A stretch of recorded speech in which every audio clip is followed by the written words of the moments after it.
Bintang film dan presenter Nikita Mirzani menjalani sidang kasus dugaan pemerasan dan TPPU di Pengadilan Negeri Jakarta Selatan, dengan agenda pembacaan eksepsi atau nota keberatan atas dakwaan Jaksa Penuntut Umum, JPU. Nikita Mirzani dianggap JPU dalam dakwaannya bersalah, karena telah melakukan pemerasan dan TPPU terhadap Reza Gladys, melalui konten video review produk skincare dengan nada yang negatif atau menjelek-jelekan di media sosial. Dalam eksepsinya, Nikita Mirzani membantah tuduhan menjelek-jelekan produk skincare Reza Gladys dalam konten di media sosialnya. Kata Nikita Mirzani di ruang sidang, Selasa, 1 Juli 2025. Dengan dugaan pemerasan yang sama sekali saya tidak pernah melakukan pemerasan, melainkan adanya kesepakatan untuk mereview produk dia dengan baik-baik. Bahwa perlu majelis hakim yang mulia ketahui, di dalam perkara yang sedang saya hadapi ini, sudah ada perkara perdata yang sedang berjalan, yang saat ini sedang dalam tahap mediasi, yaitu dalam perkara perdata nomor 489-G-G-2025-PN Jakarta Selatan, terdakwa Nikita Mirzani sebagai penggugat 1, terdakwa Ismail Marzuki sebagai tergugat 2, selanjutnya Reza Gladys sebagai tergugat 1 dan Mufid sebagai tergugat 2, di mana objek dalam surat dakwaan nomor register perkara PDM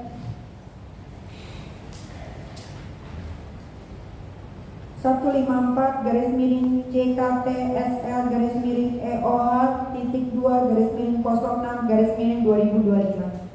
Perkara pidana nomor 36-PID.SUS-2025-PM JKT.SEL dan objek dalam perkara perdata 489-PDT.G-2025 dan PN.JKT.SEL, yaitu sebesar 4 miliar rupiah.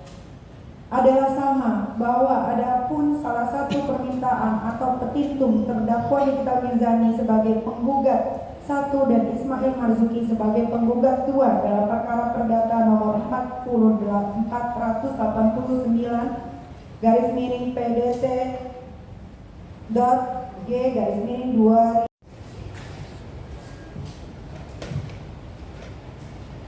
Majelis Hakim yang mulia,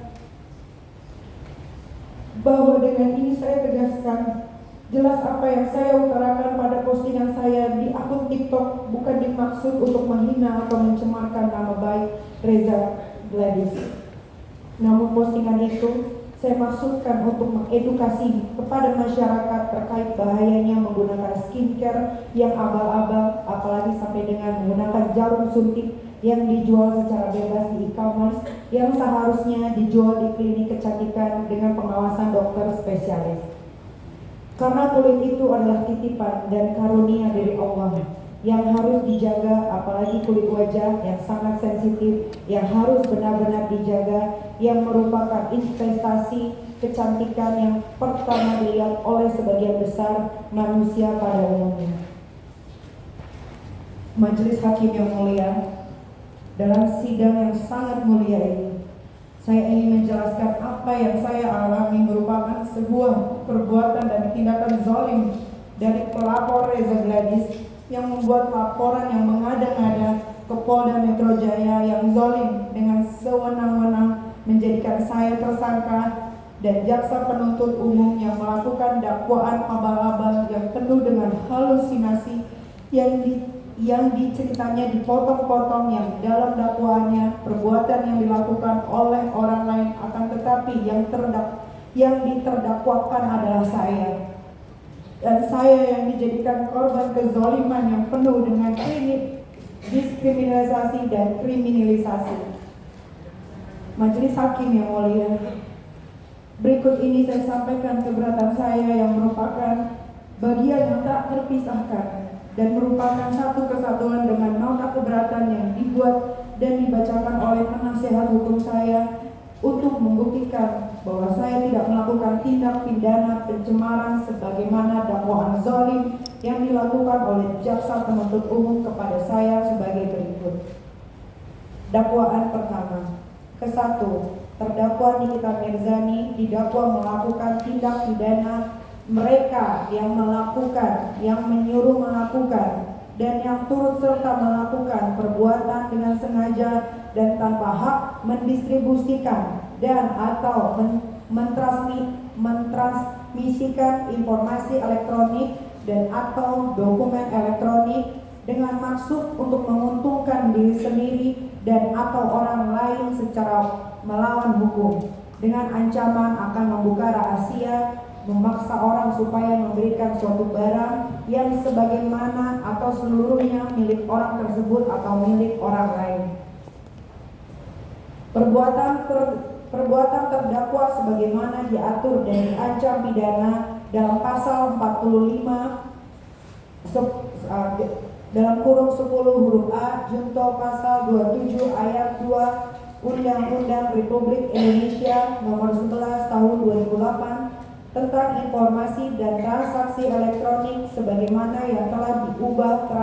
terakhir dengan Undang-Undang Republik Indonesia Nomor 1 Tahun 2024 tentang perubahan kedua atas Undang-Undang Republik Indonesia Nomor 11 Tahun 2008 tentang informasi dan transaksi elektronik junto pasal 55 1 ke 1 Kitab Undang-Undang Hukum Pidana.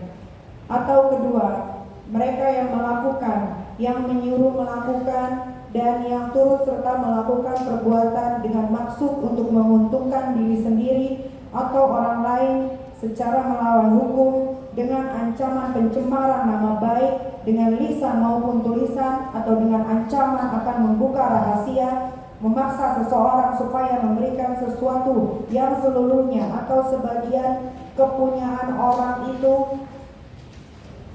atau orang lain atau supaya membuat hutang.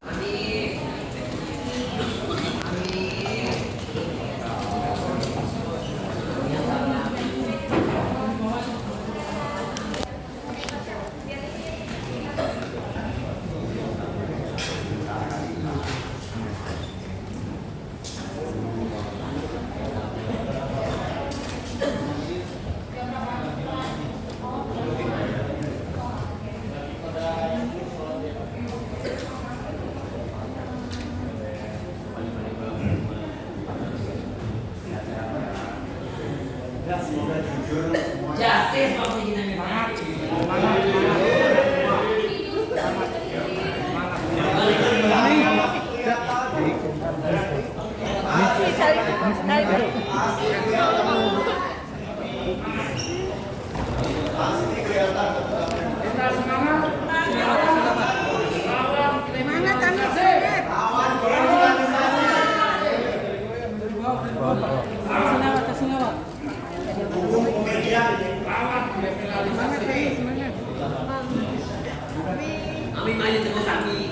dia masa mundur sendiri. Maju lah.